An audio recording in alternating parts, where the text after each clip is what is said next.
Hey guys, it's me. In this video, we're going to talk about how to fix a broken metabolism. This is the most important thing you need to know. So if you're doing anything right now that's distracting you, put it away, get a piece of paper, take notes, okay? The first thing I need to do is give you a little foundation so you understand what I'm going to talk about next, okay? So I'm going to kind of build on this. So as we go, just take notes. Number one, the facts about the metabolism is that when you go on a diet, you will slow your metabolism. So dieting slows your metabolism. If you've dieted for many, many years, then your metabolism is very, very slow. If you've never dieted, then your metabolism is probably a lot faster, okay? So dieting also increases hunger and cravings. If you ever look at the show The Biggest Loser, they always make it look so, like dramatic. Like, how can they lose all that weight? But what happens when these guys start losing, they start slowing down where it's really, really tough until they have to exercise so hard to get off that last bit of weight. It's crazy. And then they don't show, they have to sign a waiver. Many of these people gain the weight right back, okay? And I'll tell you why in a second. So also, age slows your metabolism. Surprise, you're probably already finding it out. So exercise will increase hunger and cravings too with some people, but mainly hunger, because you're burning stuff up, you're going to want more. And the last thing is, it's very unnatural to lose weight. Very unnatural. Losing weight is anti-survival because fat is a survival mechanism. So when you try to lose it, it goes against the survival. So really, we need to dive in, like the understanding of what that is, so we can undo it. But we're talking really about your set point. And the set point is the point at which your body very likes to be weight-wise. It just settles into the certain point. It doesn't like to go below that. It might not even go higher than that, but it likes to settle down at a certain point. So my goal is to help you in this video show you how to lower that set point. So for example, let's say your set point is 182 and you want to get to 142. So we need to drop the set point, and that's really the metabolism point where your body kind of settles into. The body just likes to be the same. It doesn't like to go down too much because that's starvation, right? So what we want to do is give you the next part of this, a foundation of how we're going to fix the set point. But first we have to talk about what destroys the set point beyond just dieting, okay? So let me show you that. Okay, so here's what you need to know. Number one, you have this thing called the pancreas. It's located underneath your left rib cage, and the pancreas has about 1 million islands of cells, okay? And there's these little tiny, it looks like little islands in a bunch of tissue, and they call it islands of Langerhans after the guy's name who discovered it. But there's different cells, and they're called alpha, beta, delta cells. The beta cells are the ones that we're going to talk about first. And 60% of those cells are beta cells, okay? And the other 40% are other cells. Now, what is beta cells? The beta cells make insulin, okay? So that's what they do. So insulin is most known for regulating sugar, right, and carbohydrates. So what insulin does is it lowers the sugar in the blood, okay? So that's what you need to, I'm going to kind of build on this, but you need to understand that. So insulin lowers the sugar, but the other thing is that insulin also has other functions that a lot of people don't realize. Number one, it affects fat metabolism. It affects protein metabolism, okay? So it converts sugar into cholesterol. It converts sugar into triglycerides. Those are blood fats. It basically increases the tension on the arteries, increasing blood pressure. It retains sodium, okay? It drives protein or amino acids into the cells. And and we'll get more into that in a bit, but I wanted just to have you understand that insulin has a lot more to do just in carbohydrate metabolism. But for your viewpoint, what you need to know right now is that it's the thing that makes fat. It's the primary regulator that makes you fat, and it actually blocks any chance of burning fat. In the presence of a little bit of insulin, you're not going to burn fat, period, okay? And this is out of guidance physiology, and this is a known fact. So it'll make you fat and blocks the release of fat. Okay, so we have insulin that is triggered by a high carbohydrate meal. You probably already know that. You eat some bread, you increase sugar, and what happens, your body will store that into a stored sugar called glycogen. So glycogen is a series of glucose molecules stuck together, okay? It needs potassium to be stored. So we got stored sugar, and then anything excess it turns into fat, okay? So we have a combination of stored sugar and fat, okay? That's what insulin does. And so what happens, though, with a lot of people is they start getting a fatty liver. So it's really the insulin that makes the fatty liver, especially if the person is not consuming alcohol, all right?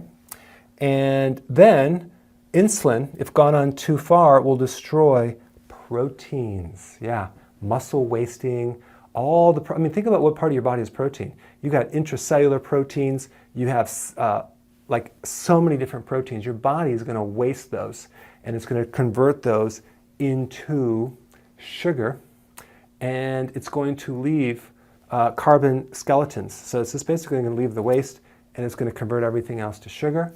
And basically, that's what destroys a diabetic, is that they get clogged arteries, a stroke, they have their kidneys fail, and then they have protein destruction. That's why they usually have protein coming out of the kidneys, and they destroy that.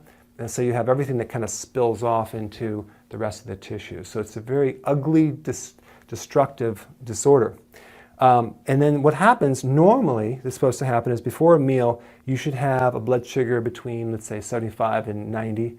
Like, it's say 80 and 90, okay? But normal also, it can go up to 100. So let's say between 80 and 100. That's normal before you eat, okay? What happens, though, when you eat, the blood sugar should normally spike up to like 120. It can even go up to like 140 after a meal, okay?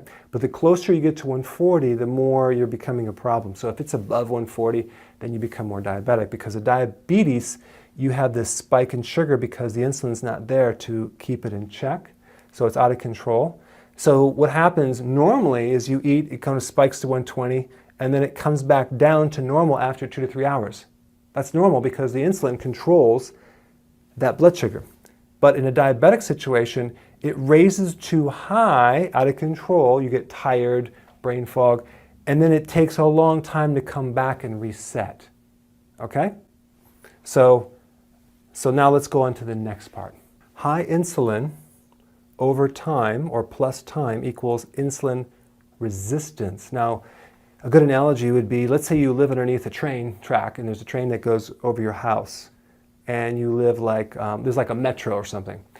And at first you can't sleep because it's so noisy, but over time you become desensitized, you don't hear it anymore because you get used to it. So same thing being exposed to an antibiotic, you become antibiotic resistant, okay? So when you have too much of a hormone, especially insulin, the receptor that's supposed to receive that hormone gets altered, it compensates, it downgrades, so it doesn't absorb it. So basically your body's trying to reject insulin because it's too high, okay? So what causes insulin resistance is too much insulin, okay?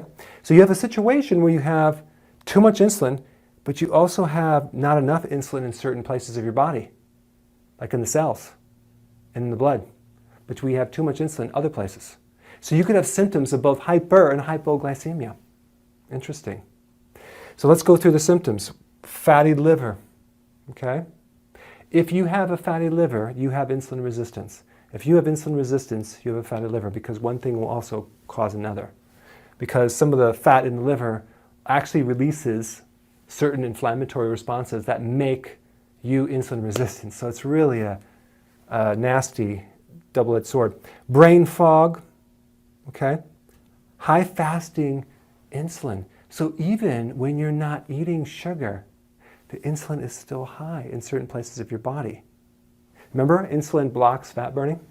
Okay, belly fat, bloating, digestive issues, sleepy after a meal. Like, so you eat lunch and you have to take a nap. That's classic insulin resistance.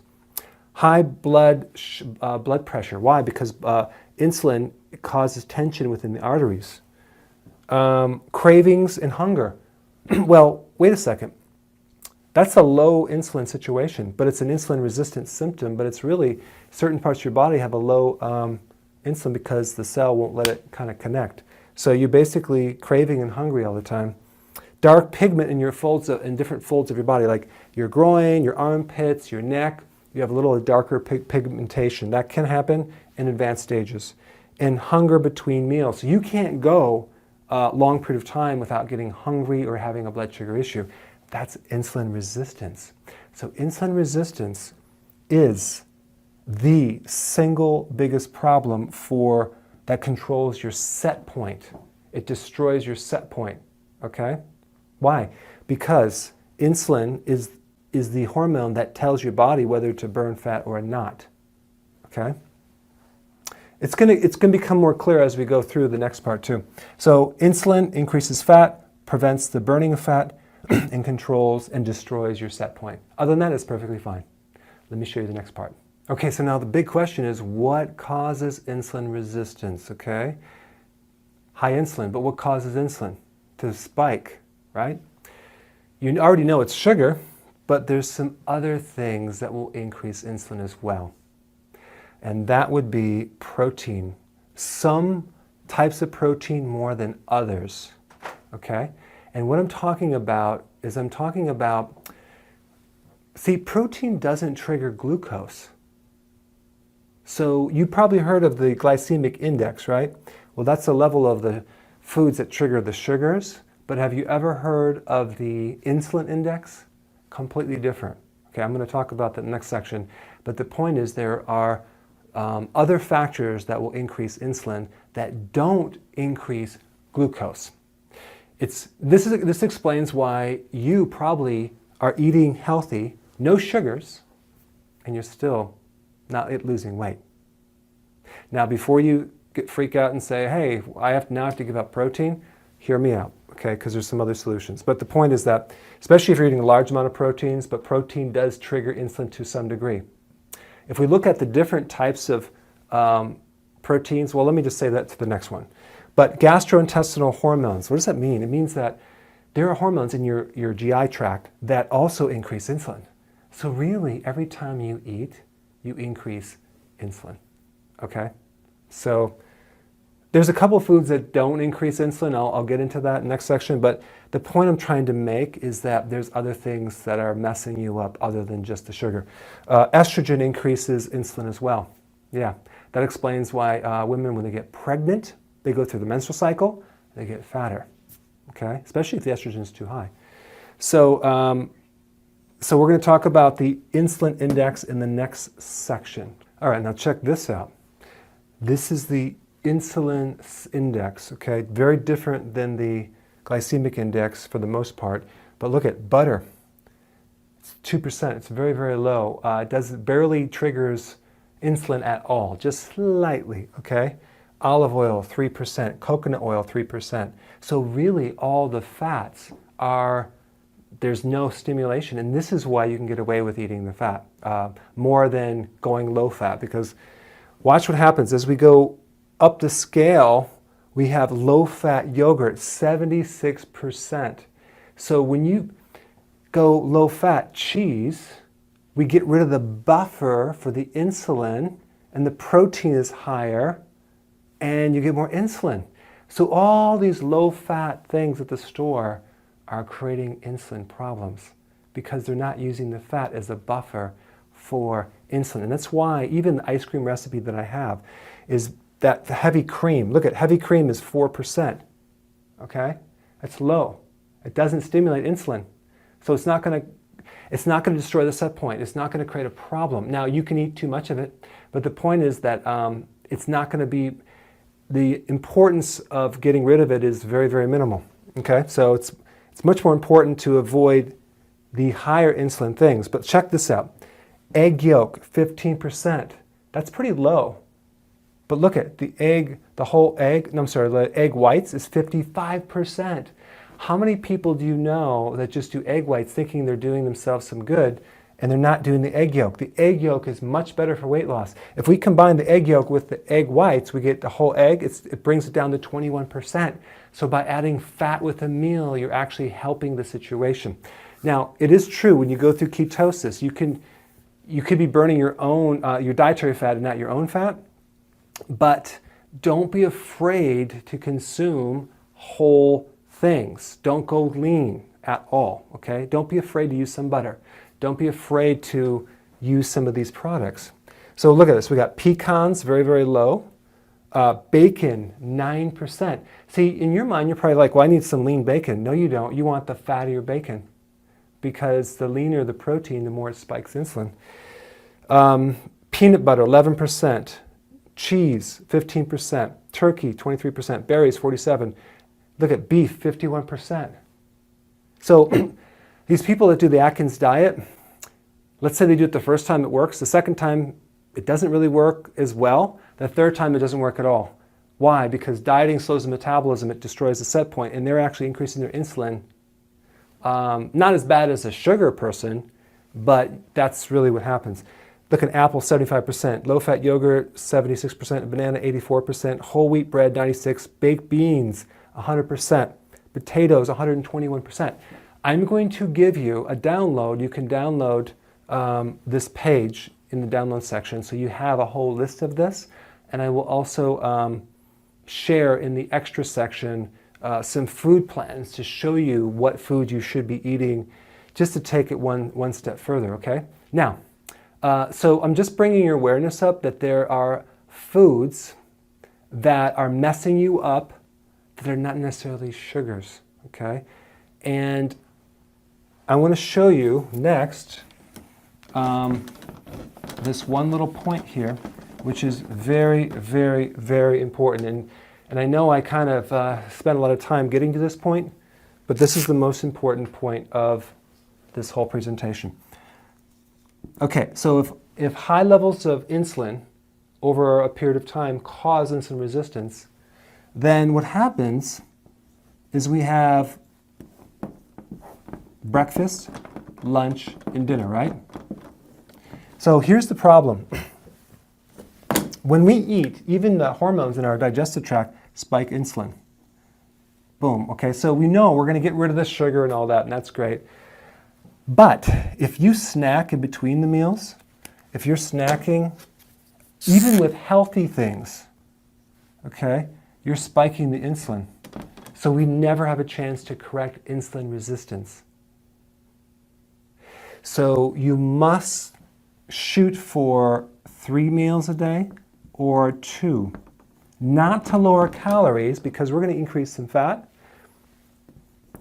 but simply to correct the insulin resistance. Now, how do you know if you have insulin resistance? Well, all those symptoms. If you have belly fat, if you're going to have a fatty liver. If you have a fatty liver, you're going to have insulin resistance. If you have insulin resistance, you're going to have a fatty liver. If you have fatty liver, you're going to have visceral fat around here. So it's all kind of connected. So the point is that you want to shoot for only doing 3 meals a day, okay? That's number one. But here's the thing. Some people, when they get up in the morning, are not hungry. So don't eat. Even though the breakfast is the most important, your breakfast might be delayed until lunch. If you're not hungry in that morning, don't consume any food. Only eat when you're hungry. This is a lie to state that you need 6 meals a day. It's just going to screw things up. So we don't eat until we're hungry, and then we eat, okay? Now, if you want a little snack, let's say sugar-free chocolate or whatever, you can eat that right at the end of the meal, but not in the middle of the meals, not between meals. If you are so hungry and ravenously craving between meals, then we have to increase a little bit more food during the meal itself, specifically fat, low glycemic fat, okay? And what that means is you have insulin resistance. That's why you have almost like a blood sugar issue there. And then the same thing at night. Don't consume past your dinner, okay? Now, some of my clients are they're not hungry in the morning. They eat a big lunch and they eat a dinner and they're done, 2 meals. And that's incredible because you're doing an intermittent fasting for the next period of time. So you're gonna heal the insulin resistance and you're gonna lower your set point. Me, I have to eat a breakfast and then a lunch, and I barely will have a dinner. I might have a small little kale shake and I'm done. So it's like 2.5 meals a day. So you can do that as well. But the key is don't snack at night, okay? You can drink tea and things like that, all right? So, and then the last section, I'm going to give you a series of additional things that you can do to improve insulin resistance. Okay, so intermittent fasting is a very important thing to implement, but you don't necessarily have to go the whole day without eating. You can start with 3 meals and then go down to 2. If you want to alternate and do every other day, you know, skip a meal, that's totally fine. The key is, as you do this, you're going to control your sugars better between meals, and you won't have to eat as much because think about it, when you're fasting, you're living off your own fat. If you have reserve to burn, then might as well burn that up. When you hit your goal, you don't necessarily have to do fast anymore. It's not starving your body. It's basically getting your body just more efficiently to switch over to fat burning and not burn your sugar. Because if you actually can't make it to the next meal, that means that you're just burning sugar. So we have to improve this. So there's several things we can do to lower insulin, okay? Number 1, apple cider vinegar helps blood sugars tremendously. So you can consume that with a meal. If you don't like it, you can consume it as a pill. But if you're going to do it in water, a teaspoon per glass, okay? Fermented foods are much better for insulin than anything else. So fermented cabbage, sauerkraut, that's all really good because it has vinegar in it as well. High potassium food, that would be all the vegetables. Now, here's the problem. When we do this, when we lower insulin, you're going to be living off your fat, and you're going to have a lot more fat being burned, which means that your liver has to process a lot more fat burning. If you do this without eating enough vegetables, you're going to end up with a fattier liver. So there is no choice. You have to consume larger amounts of greens. You can blend them, you can drink them, but you need to consume that to keep the fat flush from the liver. That's the only way you're going to get rid of the fatty liver. Okay, so then we got high potassium foods, that's vegetables. Vitamin B1 will decrease the need for insulin. That would be a nutritional yeast. Okay, make sure you don't buy the synthetic version though. Fiber, it's also in my Adrenal Day formula too. We have B1, that's a natural one. Fiber, like if you're going to do a choice between a kale shake with the fiber, like a blended versus a juice, it's better to do the fiber because the fiber buffers the insulin, okay? So we want fiber-rich foods. Celery is great. Fat, consume more pure fats. Why? It's not that we're telling you that fat's going to necessarily cause you to lose a lot of weight, but it's very sustaining between the meals. And it has no effect on insulin. It's going to help correct it. So what we're trying to do is we're trying to get you to eat enough fat so you can go longer without having to eat. The reason why we're going longer is so we can reverse the flow and not have sustained persistent insulin, but have like a low insulin situation. Because if you have diabetes and you constantly have high sugar, well, if you don't eat, you're not going to have high sugar. So guess what? This is really good for a diabetic. I mean, this is how you reverse diabetes. Because what is insulin resistance? It's a type 2 diabetes. But you can have a version of it. It doesn't come like this. You can have a small version of it that's not, it's like a pre-diabetes situation. Okay, so lowering cortisol, that's with the stress, reducing the stress, doing my adrenal techniques, all that, removing body stress is important because cortisol releases glucose, which increases insulin, and reducing estrogen if you have too much of it. So if your period is heavy, we can do the technique on the ovaries. If you're taking estrogen, not a great idea because it's going to cause you to gain weight. Sleeping more is going to lower insulin. Exercising is going to lower insulin. We talked about vegetables, okay? So I gave you a lot of things that you can do. Go ahead and start with the intermittent fasting of at least 3 meals and no snacks, and then try to go 2 over time, okay? And watch what happens. Your set point is going to go down. This is how you fix a broken metabolism.